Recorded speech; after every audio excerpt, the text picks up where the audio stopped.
Welcome everyone to another episode of the CBL X's and O's podcast for season 2023. We review round 4 in the Northeast Conference today, and I've got Tom O'Connor joining me. Welcome, Tom. Thank you, Matt, for another review. Looking forward to breaking down what's going on this weekend in the Northeast. Definitely, we had a top of the table team lose 2 games, unfortunately, over the weekend in the men, and we're going to talk about them first, and that's the Albury Cougars. They went down to Wallen on Saturday night by 3 points. Unfortunate for Albury this weekend, wasn't it? Yeah, absolutely. Probably the thing that hurt them was Sam Hawkins going down quite early, had the one foul, and probably sitting on the bench, icing his knee didn't help the Cougars in this game, especially probably with a matchup of him against the Ryan Philippi. He had 30, but then watching Luke Leesengang and Sam Webb go at each other, it was very high scoring, 96-93. And I think Luke at one stage was counted about 5 and ones. So well done to Wallen. Tough track to go up the highway and get a win on the hard deck up there at Albury. And Mansfield travelled across to Shepparton, but couldn't walk out of the building with the W. And Nick Dodd and Tom Frame obviously stood tall for the Gators. Yeah, probably an expected win for the Gators there coming in. Obviously, Doddy and Framey are going to be key parts to the Shepparton season as we continuously see their names just popping up as those leading scorers across this whole season. And then Sunday, Wallen travelled home, or on the way home, they travelled into Mansfield and were able to get the job done. And we had a player shoot 50. Yeah, Ryan Philippi. 50 points is 50 points. It's tough to come by. I might have had a look after our game on the weekend, but 11 free throws at the line and then most of it coming off the 2-point game. So be interesting to break down some film on that one and see how the 50 did come about, whether it's layups or his pull-up jump shots.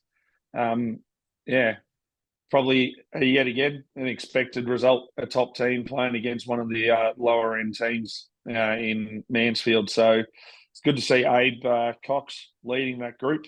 Obviously, he's put the group together, and Mansfield will come. They're putting up some good scores, so they're coming, and they've got to just keep sticking with it this season. Well, you say that. They shot 69 points. They've got to be happy shooting 69 points against Wallen. Yeah, absolutely. Like 72 against Shep on the night before, and now 69. It's right where they need to be. It's just locking down that defensive end. Giving up 103 and 98 is they're the killers. But probably a bit different to what we've seen from Mansfield across the seasons since they've entered the competition. Definitely putting more points on the board now. It's just locking in on that defensive end for them. And Myrtleford travelled into Lauren Jackson's stadium to take on Albury, and they walked out on the winners list from that game. Yeah, this one surprised me a little bit. I thought Albury would bounce back from the night before, take away the win. Obviously, Jalen Barker is taking his level in this game to probably the next level as well after having that NBL 1 experience. We spoke about in the preview, Marcus Laspina just walking into a familiar venue, and he's come out 19 points. Good to see Liam Brady back up his Saturday night efforts of 19 points with another 26 as well for the Cougars. Obviously, a tough weekend for Albury. Got to be able to bounce back next week with their games. And your team, the Seymour Blasted, travel up the highway and took on the young outfit of Wodonga, and looked like Lachlan Harvey might have caused you a little bit of issues, but you were able to get the W. Yeah, look, Lockie's very good in the open run. He's a strong body guard, probably a little bit bigger than what most make him out to be.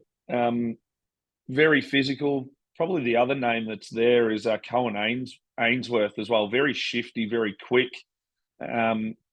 can get himself into the paint, but then can find his teammates as well. For us, it was quite a good first half. 53 in the first half, not only to put up 75 is obviously a concern of ours, of finishing out games, but to go travel on the Sunday to Wodonga and come away with a win is huge, and great for Ethan Bateman to get himself rolling in that game with 25 too. Now we'll just take a quick look at the men's ladder, and Benalla had the weekend off, but they still hold top position undefeated, the only undefeated team in the Northeast. Wallen, with their 2 wins, jump into second with a 4-1 record.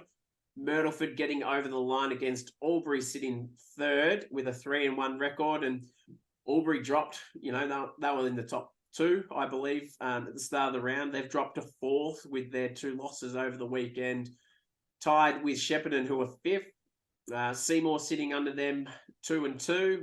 Got a couple of games up your sleeve still to play on the rest of the competition. And then we've got Wodonga, Mansfield and Wangaratta rounding out the Northeast men's ladder. Now that ladder's starting to take a bit of shape. Tom, Seymour, your team obviously having played a couple of less games than most of the teams, probably doesn't show where you guys might end up, but the top 2, 4, 6 teams there are really battling it out for the final 4 spots, aren't they? Yeah, absolutely. And there's games. Obviously, I know for ourselves next week we've got 2 of the top 4 teams.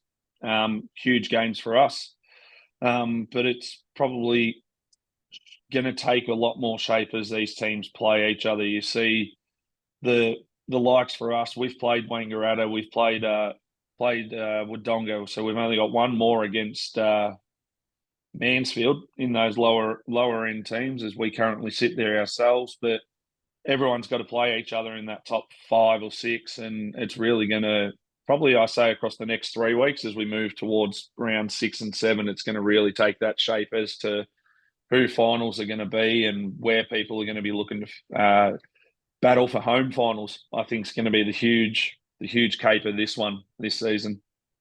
Certainly will be. We're halfway through the season, and the ladder's showing that 6 teams are battling it out for the final 4 spots in the men, which is it's great for basketball in the Northeast region.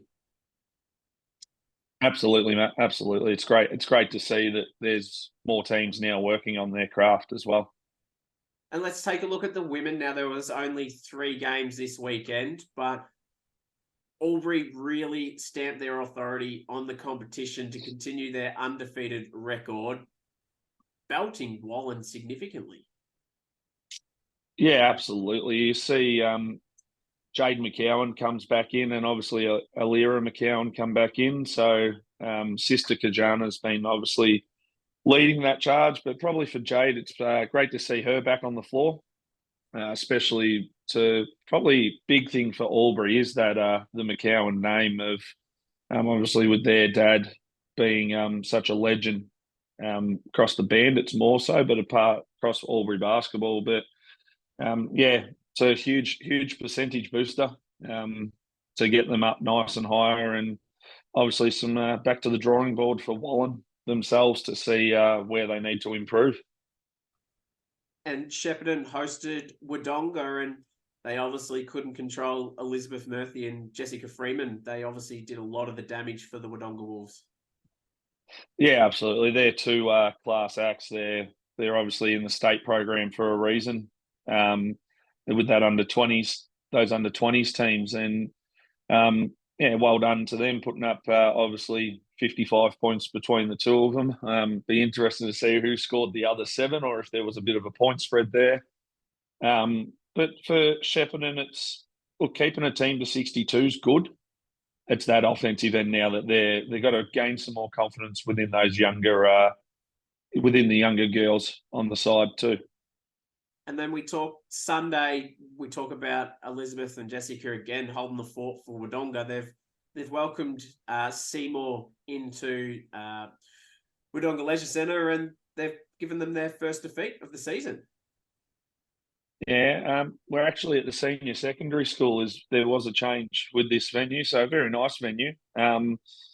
Probably 16 points doesn't do justice to what the game actually was. There was a lot of swings within the points.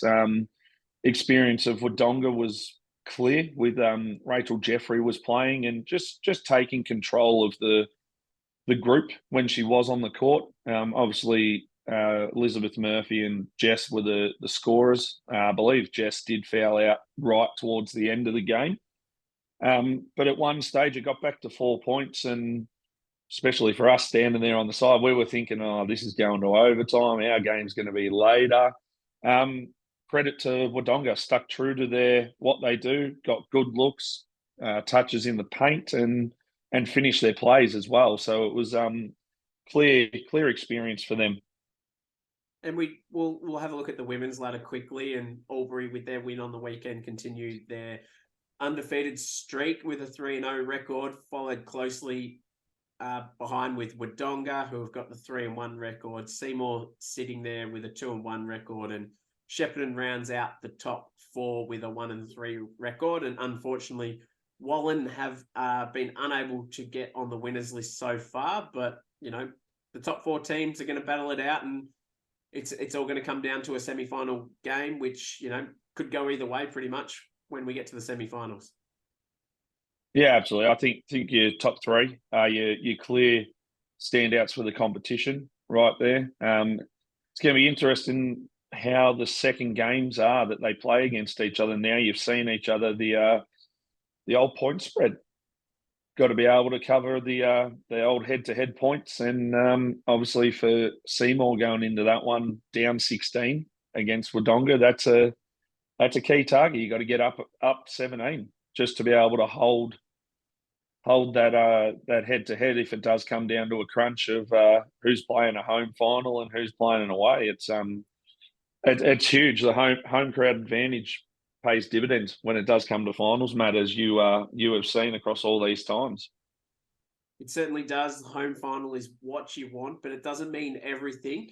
We had a team last year in the women come in and steal a game, which was a very interesting result. That was for sure. But you always want to strive for that home court semi-final, because it does give you that slight advantage and that one step closer to the grand final. Yeah, absolutely. It's you're probably talking about Albury coming down and taking the win against Seymour. Yeah, it's going to be huge. Obviously, there's rivals within the competition, and it'll be interesting to see how it takes shape across the probably the next 3-4 rounds as they get towards the end of the season. Yeah, we've only got 4 rounds to go, and today rounds out our round 4 review. We'll jump on a call later this week and preview round 5 in the Northeast Conference, which, again, moving into the second half of the season, it's going to really be an interesting second half of the season where top of the table teams battle each other out and looking for a final spot. Yeah, I can't wait for the month of November. It's going to be some awesome games to be a part of, and to see where the competition does go.